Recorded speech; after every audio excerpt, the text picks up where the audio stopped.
Nice day ngayong araw mga kap. Magpapatattoo pala tayo ngayon. Dahil medyo nangangati na yung binti natin. Dahil bukas pa yung client natin. Let's go, pagawa na natin to. Ako ba talaga yung gagawa o may ibang gagawa? Dahil yung nakarang araw, tayo yung nagtato. At may nagtanong kung bakit walang nagtatato sa atin. Ngayon, papakita na natin kung sino yung pinaka-artist natin. Let's go, gawin na natin to.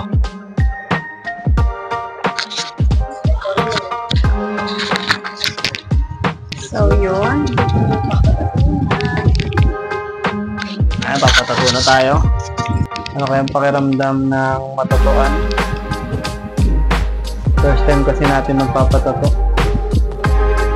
Ngayon, First time ngayong araw. ngayong araw lang pala. May guest artist tayo ngayon. Dahil yung nakaraan ay nagtato tayo sa sarili, naghahanap ng ibang artist. Kaya may guest tayo ngayon. Ayan ang ating stencil na sa ating binte, yung design na napili natin. Parang nararamdaman ko, masakit na kagad. Let's go. Gawin na natin to. Nagagtok na.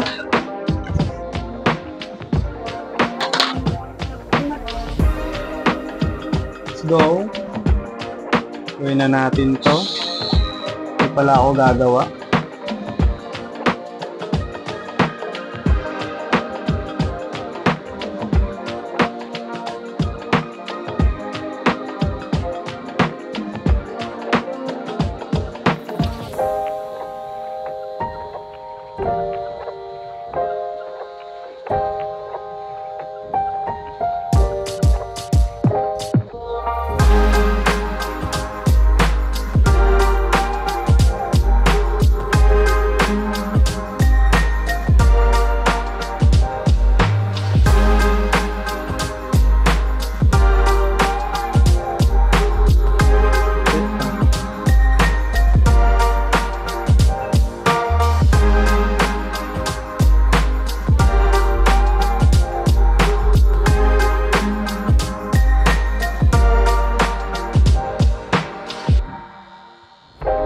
At magpatato.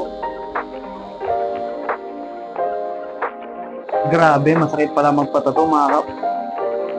First time ko lang kasi magpatato eh. Kala ko hindi masakit. Masakit pala. Hindi na kayo magpapatato.